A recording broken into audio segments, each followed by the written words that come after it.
అందరూ బాగుండాలని కోరుకుంటూ thumbnail చూసారు కదా. H1B వీసాస్ రిజెక్షన్స్ పెరిగాయా, ఆర్ఎఫ్ఈస్ ఇవ్వడం ఎక్కువైందా, దానికి కారణాలేంటి, ఒకవేళ ఆర్ఎఫ్ఈస్ వస్తే మనం ఏం చేయాలి, ఈ విషయాల గురించి క్లుప్తంగా మాట్లాడుకునే ముందు ఒక చిన్న రిక్వెస్ట్ ఉంది. మీరు ఈ వీడియో చూస్తుంటే కనుక దయచేసి ఒక లైక్ చేయండి, షేర్ చేయండి, తప్పకుండా సబ్స్క్రైబ్ అయితే చేసుకోండి.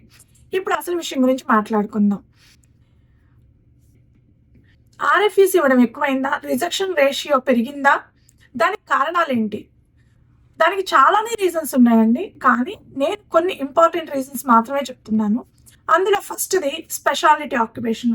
స్పెషాలిటీ ఆక్యుపేషన్ అంటే మనం H1B మీద వచ్చే వాళ్ళందరూ స్పెషాలిటీ ఆక్యుపేషన్ మీదే యూఎస్కి వస్తుంటారు. అయితే స్పెషాలిటీ ఆక్యుపేషన్కి అప్లై చేసే వాళ్ళకి మినిమం డిగ్రీ ఉండాలి. ఇది కూడా అందరికీ తెలిసిన విషయమేనండి. యుఎస్ డిగ్రీ మనలో చాలా మందికి ఉండకపోవచ్చు. అందుకని చెప్పి ఇండియన్ డిగ్రీనే WS అంటే వరల్డ్ ఎడ్యుకేషన్ సర్వీసెస్ ద్వారా మనం అసెస్మెంట్ చేయించుకొని H1B పిటిషన్కి అప్లై చేయడం జరుగుతుంది.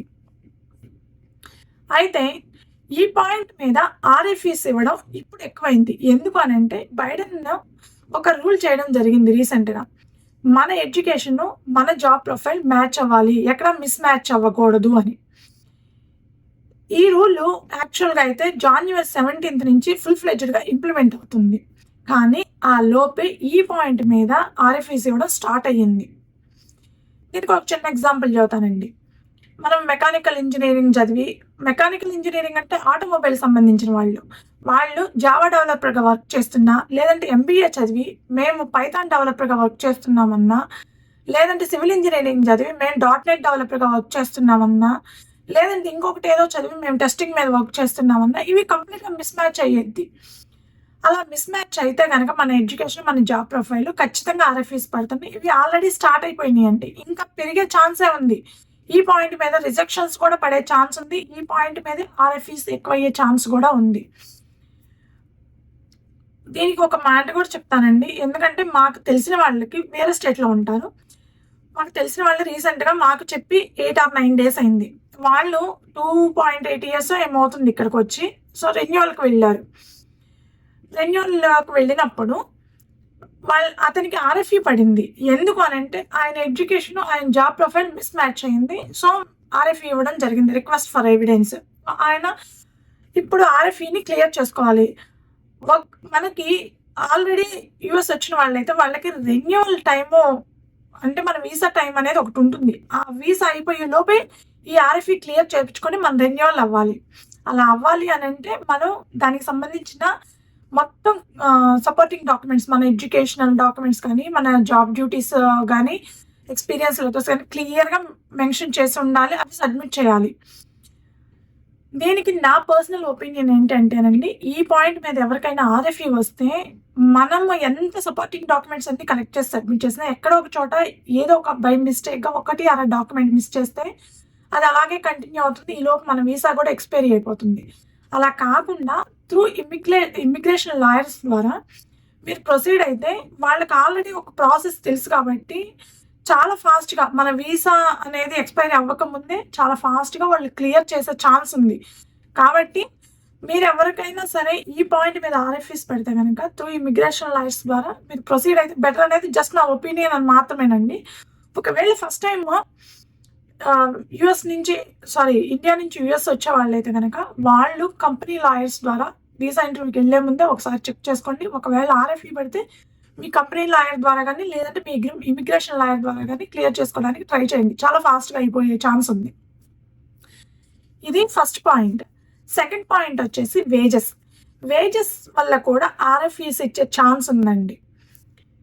ఫస్ట్ టైం ఇండియా నుంచి యూఎస్ వచ్చే వాళ్ళైతే చెక్ చేసుకోవాల్సింది ముఖ్యంగా మీ LCAలో ఎంత వేజ్ మెన్షన్ చేశారు, మీరు ఏ స్టేట్కి వస్తున్నారు. మీరు వచ్చి ఇక్కడ అమెరికాలో ప్రతి స్టేట్కి మినిమం వేజ్ నామ్స్ అనేవి ఉండేయండి. సపరేట్గా ఉంటాయి. అన్నిటికీ ఒకే వేజ్ నామ్స్ ఉండవు. సో మీరు ఏ స్టేట్కి వస్తున్నారో ఆ స్టేట్ ప్రకారం మీ LCAలో మీ ఎంప్లాయర్ కరెక్ట్గా వేజ్ మెన్షన్ చేస్తారు. అంతకంటే ఎక్కువైనా పర్లేదు, కానీ అందుకంటే తక్కువగా ఉండకూడదు. ఆ మినిమం స్టేట్ వేజ్ నామ్స్కి తక్కువగా ఉండకూడదు. ఎక్కువ ఉన్న ప్రాబ్లం లేదు, సేమ్ ఉన్న ప్రాబ్లం లేదు. అది చెక్ చేసుకోండి. రెన్యూవల్కి వెళ్ళే వాళ్ళకి ఎక్కడ ప్రాబ్లం అవుతుందంటే, మనం యూజువల్గా ఇక్కడ ఉండేవాళ్ళు 1.5 yearకి లేదా 2 yearsకి శాలరీ ఇంక్రీజ్ అవ్వచ్చు, లేదంటే మనం క్లయింట్స్ మారో, కంపెనీస్ మారో ఇట్లా సాలరీస్ పెరిగే ఛాన్స్ ఉందండి. సాలరీ పెరిగినప్పుడు ఖచ్చితంగా అమెండ్మెంట్స్ చేపించుకోవాల్సి ఉంటుంది. అలా చేయించుకోకుండా ఉంటే యూఎస్‌సీఎస్ వాళ్ళకి డౌట్ వస్తే మీరు వర్క్ చేసే జాబ్ రోల్‌కి మీరు తక్కువ సాలరీకి వర్క్ చేస్తున్నారని గానీ, లేదంటే మీరు సాలరీ చేంజ్ అయిన తర్వాత అమెండ్మెంట్స్ చేయించలేదని గానీ, యూఎస్‌సీఎస్ వాళ్ళకి డౌట్ వచ్చినా, వాళ్ళకి క్లారిఫికేషన్ కావాలి అనుకున్న ఆర్ఎఫ్ఈ ఇచ్చే ఛాన్స్ ఉంది. ఈ పాయింట్ మీద కూడా ఆర్ఎఫ్ఈస్ ఇస్తున్నారు. సో ఎవరైతే రెన్యువల్‌కి గానీ, వీసా ఇంటర్వ్యూకి గానీ వెళ్తున్నారో 1కి 2 సార్లు చెక్ చేసుకోండి. ఒకవేళ ఈ పాయింట్ మీద మీకు ఆర్ఎఫ్ఈస్ ఇస్తే గనక మీరు చేయాల్సింది సపోర్టింగ్ డాక్యుమెంట్స్ అన్నీ కలెక్ట్ చేయాలండి. అంటే పే స్టబ్స్ కానీ, లేదంటే మీ ఆఫర్ లెటర్స్ కానీ, మీ వేసి క్లియర్‌గా మెన్షన్ చేసిన ఆఫర్ లెటర్ కానీ, లేదంటే మార్కెట్ రీసెర్చ్ డేటా అని ఒకటి డాక్యుమెంట్ ఉంటుంది. అది గానీ, అది మనకి బ్యూరో ఆఫ్ లేబర్ స్టాటిక్స్ దగ్గర దొరుకుతుందండి. అలాంటిది గానీ, లేదంటే ఇంటర్నల్ ఈక్విటీ అంటే మనకి ఎంప్లాయర్ దగ్గర సేమ్ జాబ్ రోల్‌కి ఎంప్లాయర్స్‌కి ఎంత సాలరీ ఇస్తున్నారని ఇంటర్నల్ ఈక్విటీ డాక్యుమెంట్ ఒకటి ఉంటుంది. ఎంప్లాయర్ దగ్గర ఉంటుందది. సో, ఆ డాక్యుమెంట్స్ అన్నీ కలెక్ట్ చేసుకొని ఒక కాంప్రహెన్సివ్ రిపోర్ట్ తయారు చేసి మీరు సబ్మిట్ చేయాల్సి ఉంటుంది. సో, ఇలా ఈ వేజెస్ మీద ఏమన్నా ఆర్ఎఫ్ఈస్ వస్తే మీరు రెక్టిఫై చేసుకోవచ్చు. థర్డ్ పాయింట్ వచ్చేసి చేంజ్ ఆఫ్ వర్క్ సైట్. దీని మీద రిజెక్షన్స్ ఉండవు కానీ ఆర్ఎఫ్ఈస్ పడే ఛాన్స్ ఉందండి. ఇది కూడా ఫస్ట్ టైం యూఎస్ వచ్చే వాళ్ళకి ఎలాంటి ప్రాబ్లం లేదు కానీ రెన్యువల్‌కి వెళ్ళే వాళ్ళకి ఇది ఒక ప్రాబ్లమ్‌గా మారే ఛాన్స్ ఉంది. ఎందుకనంటే చాలామంది ఇదివరకి వర్క్ ఫ్రమ్ హోమ్ చేస్తున్నారు. తర్వాత రీసెంట్‌గా చాలా వరకు క్లయింట్స్ ఆఫీస్‌కి రమ్మంటున్నారు. వీక్లీ 1 ఆర్ 2 డేస్, 3 డేస్ అట్లా రమ్మంటున్నారు. కాబట్టి మనం ఉన్న వర్క్ ఫ్రమ్ హోమ్ చేసే స్టేట్ నుంచి క్లయింట్ లొకేషన్‌కి గానీ, లేదంటే ఎంప్లాయర్ లొకేషన్‌కి గానీ మారాల్సొస్తుంది. ఇలా మారినప్పుడు ఖచ్చితంగా మనము మన ఎంప్లాయర్ వర్క్ ప్లేస్ గురించి అమెండ్మెంట్ చేయాలండి. అలా చెయ్యకపోతే గనక ఖచ్చితంగా ఆర్ఎఫ్ఈస్ పడతాయి. ఎందుకు అనంటే ఈ మధ్య సైట్ విజిట్ కూడా ఎక్కువైంది యూఎస్‌సీఎస్ వాళ్ళు. మీరు ఎక్కడైనా సరే మీరు ఒక ప్లేస్‌లో ఉంటా, ఇంకో ప్లేస్‌లో వర్క్ చేస్తా గానీ, లేదంటే ఫేక్ ఇన్ఫర్మేషన్ ఇవ్వడం గానీ జరిగిందంటే మాత్రం ఖచ్చితంగా మీకు ఆర్ఎఫ్ఈ పడుతుంది. రిజెక్షన్ కూడా పడే ఛాన్స్ ఉంది. సో, ఎప్పుడైతే మీరు వర్క్ ప్లేస్ మారుతారో అప్పుడు ఇమ్మీడియేట్‌గా అమెండ్మెంట్ చేయించుకోండి. దీనికి ఒక చిన్న ఎగ్జాంపుల్ చెప్తానండి. నేను ఎన్‌సీలో వర్క్ ఫ్రమ్ హోమ్ చేస్తున్నా. ఒక 8 మంత్స్ తర్వాత నన్ను ఆఫీస్‌కి రమ్మన్నారు. Every week 2 days. సో, నేను న్యూయార్క్, నా క్లయింట్ న్యూయార్క్‌లో ఉన్నారు. సో, నేను న్యూయార్క్‌కి మూవ్ అయ్యా 8 మంత్స్ తర్వాత. అప్పుడు మనం న్యూయార్క్ మూవ్ అయినట్టుగా మళ్ళీ అమెండ్మెంట్ చేయాలి ఎంప్లాయర్ కంపల్సరీ. ఇది అప్పుడప్పుడు చేయకపోవచ్చు ఎంప్లాయర్స్ మేబీ వాళ్ళ కొంచెం నెగ్లిజెన్స్ వల్ల. కానీ మీరు గుర్తుపెట్టుకొని చేయించుకోండి. ఈ పాయింట్ మీద కూడా ఆర్ఎఫ్ఈ పడే chances are very high. So, fourth point వచ్చేసి హెచ్-1బీ స్టేటస్. హెచ్-1బీ స్టేటస్ ప్రాపర్‌గా మెయింటైన్ చేయకపోతే మాత్రం ఆర్ఎఫ్ఈస్ పడే ఛాన్సెస్ ఎక్కువ ఉన్నాయండి. రిజెక్షన్స్ రేషియో కూడా పెరుగుతుంది. హెచ్-1బీ స్టేటస్ అంటే మనం యూఎస్ వచ్చిన డే 1 నుంచి మన పేరోల్ రన్ అవ్వాలి. అదేవిధంగా మనం ఒక 3-4 ఇయర్స్ కంటిన్యూస్‌గా ఉన్నామండి యూఎస్‌లో. మధ్యలో గ్యాప్స్ అనేవి ఉంటాయి.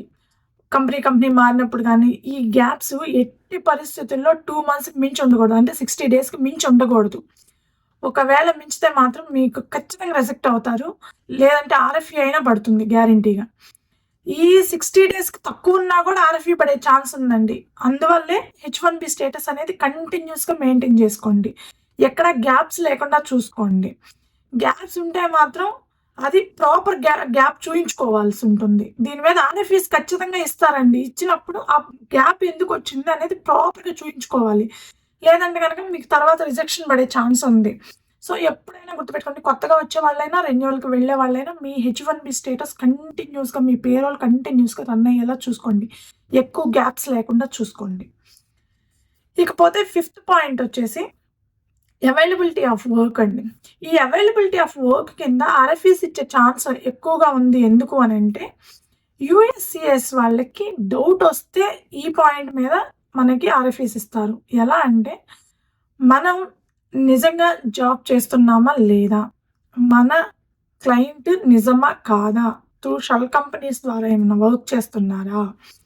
లేదంటే వీళ్ళు ఇచ్చిన ఇన్ఫర్మేషన్ కరెక్ట్గా ఉందా లేదా, లేదంటే మీరు జాబ్ చేస్తున్న రోల్కి, మీరు వర్క్ చేస్తున్న ఆ ప్లేస్లో ఇదివరకు క్వాలిఫైడ్ యూఎస్ ఎంప్లాయర్ ఎవరైనా ఉండి అతన్ని తీసేసి మిమ్మల్ని పెట్టుకున్నారా, ఇలాంటిది ఏ డౌట్ వచ్చినా సరే యూఎస్సిఎస్ వాళ్ళు ఆర్ఎఫ్ఈ ఇచ్చే ఛాన్స్ ఉందండి. కాబట్టి మనం చేసేది ఎక్కడైతే వర్క్ చేస్తున్నామో అది డాక్యుమెంటేషన్ అనేది ప్రాపర్గా సబ్మిట్ చేయడం మన బాధ్యత, ఎంప్లాయర్ బాధ్యత కూడా. సో ఈ పాయింట్ మీద ఆర్ఎఫ్ఈ పడే ఛాన్స్ ఉంది, కానీ యూఎస్సిఎస్ వాళ్ళకి డౌట్ వస్తే మాత్రమే. ఇకపోతే లాస్ట్ అండ్ ఫైనల్ పాయింట్ అండి, ఎంప్లాయీ రిలేషన్షిప్. ఈ పాయింట్ మీద కూడా యూఎస్సిఎస్ వాళ్ళకి డౌట్ వస్తేనే ఆర్ఎఫ్ఈస్ ఇస్తారు.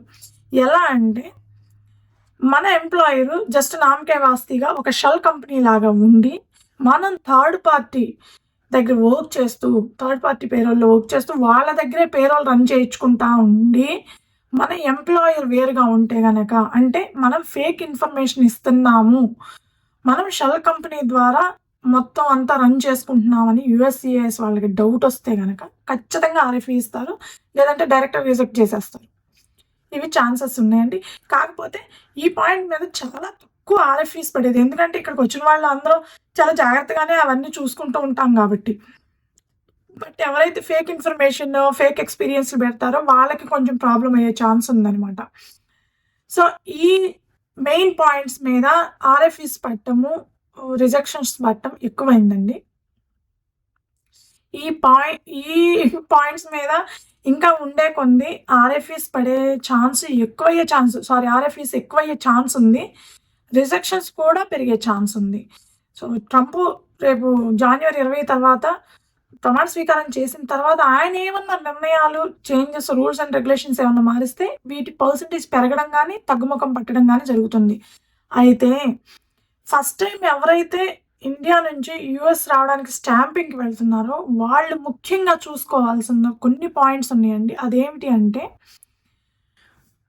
మీరు ఏ కంపెనీ ద్వారా వస్తుంటే ప్రాబ్లం లేదండి, కన్సల్టెన్సీ ద్వారా వస్తుంటే కనుక 1-2 సార్లు మీ కన్సల్టెన్సీ గురించి చెక్ చేసుకోండి, రివ్యూస్ చదవండి, ఆ కన్సల్టెన్సీ గురించి ప్రాపర్గా ఇన్ఫర్మేషన్ తీసుకోండి. ఆ గ్లాస్ డోర్ వీటిల్లో ఆ కన్సల్టెన్సీ గురించి రివ్యూస్ చదవండి. ఆ తర్వాత క్లయింట్ లెటర్ ముఖ్యమండి, చాలా ఇంపార్టెంట్. క్లయింట్ లెటర్స్ చూసుకోండి. కాంట్రాక్ట్ అగ్రిమెంట్స్ కూడా అడుగుతారండి ఇక్కడి నుంచి. కాంట్రాక్ట్ అగ్రిమెంట్స్, మీ క్లయింట్ కాంట్రాక్ట్ అగ్రిమెంట్స్ కానీ, లేదంటే మీ ఎల్సీఏ 1-2 సార్లు చెక్ చేసుకోండి. వాళ్ళు ఇచ్చిన యాడ్ చేసిన వేజెస్ ఏవైతే ఉన్నాయో ఆ పర్టికులర్ స్టేట్కి అది మినిమం వేజ్కి రీచ్ అవుతుందా లేదా అనేది చూసుకోండి. ఇవన్నీ చూసుకొని మీరు ఫస్ట్ టైం ఇంటర్వ్యూకి వెళ్ళండి. రెన్యూవల్కి వెళ్ళేవాళ్ళు, నేను ఇప్పుడు చెప్పిన పాయింట్స్ అన్నిటి మీద రెన్యూవల్కి వెళ్ళే వాళ్ళకి ఆర్ఎఫ్ఈస్ పడే ఛాన్స్ ఉందండి. సో ముఖ్యంగా ఇప్పుడు ఆల్రెడీ ఓవర్గా స్టార్ట్ అయింది మన ఎడ్యుకేషను, మన జాబ్ ప్రొఫైల్ మిస్ మ్యాచ్ అవ్వడం. ఈ పాయింట్ మీద ఆర్ఎఫ్ఈస్ అయితే చాలా ఎక్కువగా ఇవ్వడం జరుగుతుంది. అమెండ్మెంట్స్, ఈ పాయింట్స్ మీద కూడా ఆర్ఎఫ్ఈస్ ఇస్తున్నారండి. సో వేజ్ అమెండ్మెంట్ కానీ, వర్క్ ప్లేస్ అమెండ్మెంట్స్ చేయించుకోవడం కానీ, లేదంటే H1B స్టేటస్ కంప్లీట్గా మెయింటైన్ చేయడం కానీ, లేదంటే మీ ఎడ్యుకేషన్, మీ వర్క్ ప్రొఫైల్ మ్యాచ్ అయ్యేటట్టు చూసుకోవడం కానీ, ఇవన్నీ జాగ్రత్తగా చెక్ చేసుకోండి. చెక్ చేసుకున్న తర్వాతే మీరు ప్రొసీడ్ అవ్వండి. సో నేను క్లియర్గానే ఈ వీడియో చెప్పాను అనుకుంటున్నానండి. ఎవరైతే రెన్యూవల్కి వెళ్తున్నారో, ఎవరైతే ఫస్ట్ టైం వీసా ఇంటర్వ్యూకి వెళ్తున్నారో వాళ్ళందరికీ ఆల్ ది బెస్ట్. సో ఈ వీడియో మీకు నచ్చింటే కనుక దయచేసి ఒక లైక్ చేయండి, షేర్ చేయండి, తప్పకుండా సబ్స్క్రైబ్ అయితే చేసుకోండి. Thank you.